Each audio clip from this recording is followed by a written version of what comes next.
Hey everybody, Leah Klett here with the Christian Post, and I'm so excited today to be joined by the chosen star Jonathan Roumie for a discussion about his brand new docuseries on Amazon Prime titled Jonathan and Jesus. Jonathan, it's good to see you. Hi, Leah. Great to see you. Well, it's so interesting to me, this series, Jonathan and Jesus, of course, it's Mm, right before season 4 of The Chosen. You're really vulnerable in this series. mm. Why did you want to create this? It started with the opportunity to meet Pope Francis and then producers from The Chosen saying, hey, we want to send a film crew with you and capture this. Oh, and by the way, we feel like this could be a jumping off point to a global conversation with so many other spiritual leaders, thinkers, artists, musicians around the world, and an opportunity for people to get to see just what it is you go through in playing the character of Jesus. And I thought, well, I've never seen anything like that before. That could be really cool. And I think it could end up inspiring some people um, because we would be talking a lot about the themes of surrender, because that's largely my story and how I got to where I am now, was that I had to surrender everything to God in order for him to take me to the next level in my career.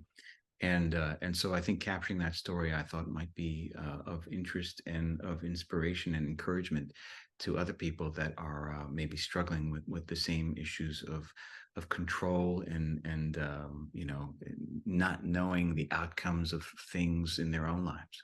You were barely scraping by before Yeah. landing the role in The Chosen, and it's pretty heartbreaking. It shows these hardships that you faced. Hmm. How can you elaborate on how this experience really impacted your perspective on success and spirituality?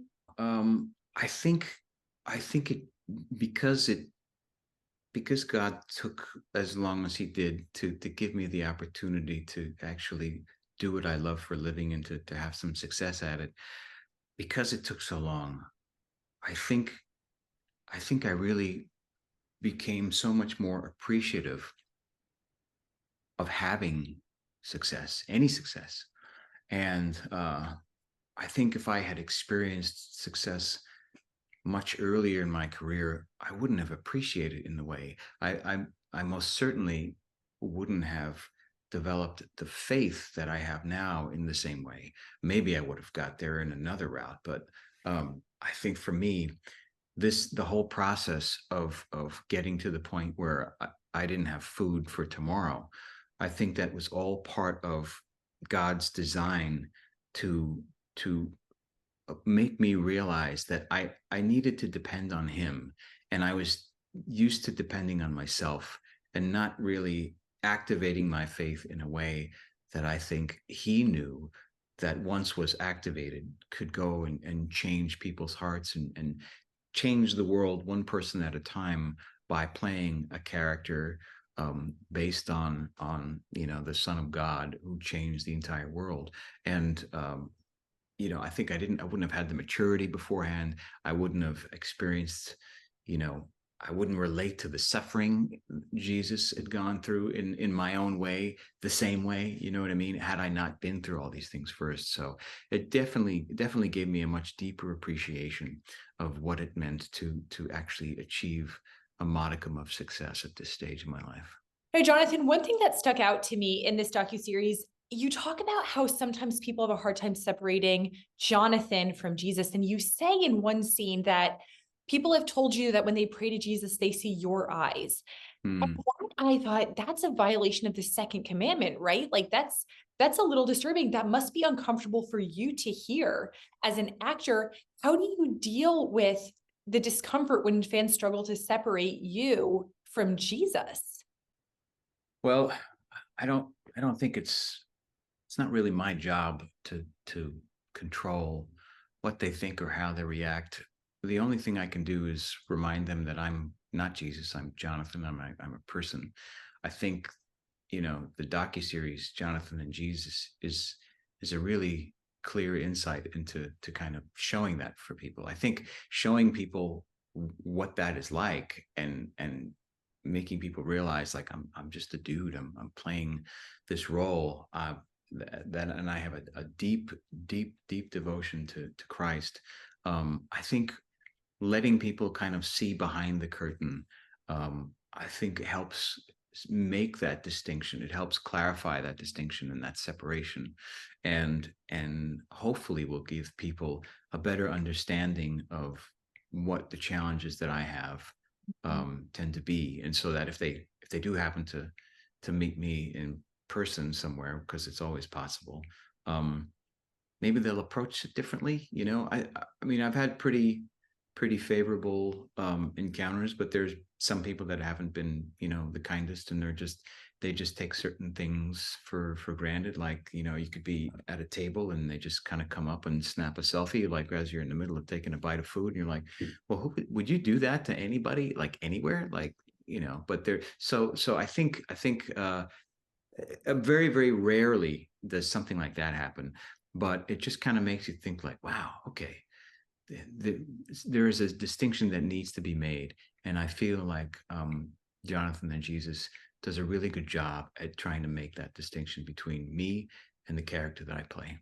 Talking to people like Francis Chan, who I love, Mm. Bob Goff, what did you learn about Jesus that maybe, you didn't know before, or most surprised you? I I learned that there's more that unites us than separates us denominationally, and that's what I loved about meeting all of these folks, or most of them. And that's because there was a couple where I didn't get to meet everybody, but those who I did meet and got to talk with and hang out with and have conversations with, it just made me realize, like, we're all brothers and sisters in the Lord, and I think if we can find ways to get closer, to figure out ways to sit at the same table and break bread, and know that we all serve the same God, I think the world will be a slightly better place, and I think talking about and having these conversations is a way for us to get there. Mhm. Jonathan, you talk about the tremendous pressure that does come with playing Jesus Christ, the Son of God. How do you balance your fame with your deep spiritual focus on God, which I feel like really does come out in this docuseries? I tend to do a lot of praying, Leah. I kind of like when Jesus, was overwhelmed, and at the end of a long day, he would go off by himself and go in a boat or just go up to a mountain and talk to the Father. And so I find myself doing that often. I try to get to daily mass as often as I can. I try to stay prayed up with my sacraments and confession, and all the things that nourish and recharge me, and the Eucharist and everything, that kind of fills me up as a Christian, and gets me closer to Him, especially in the quiet of solitude. That I try to do that as often as I can, and that allows me, as well as, spiritual discipleship with spiritual advisors and spiritual directors and stuff. All of that helps to kind of keep me guarded and grounded, and um, remembering what is most important in life. Mhm. And you do talk about surrendering to God, and we talked about that earlier in the interview. Mm. That's been so important in your life. Why is that such a central part of your life, and how do you continue to keep surrender in mind as The Chosen continues to blow up and become such a global phenomenon? Um, you know, I think the same thing applies.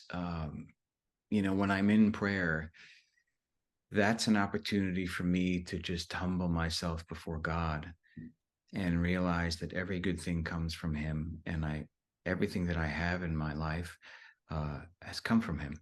And so, as long as I stay connected to my faith, that's how I stay surrendered.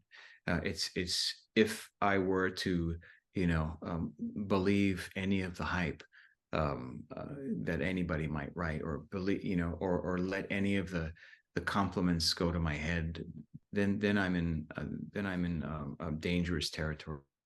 So as long as I stay in prayer and connected to my faith, it allows me the vehicle to be able to stay surrendered to God. Jonathan, thank you so much, and I'll see you this week on Thank the you, Ian. steel carpet. Look forward to it. Thank you.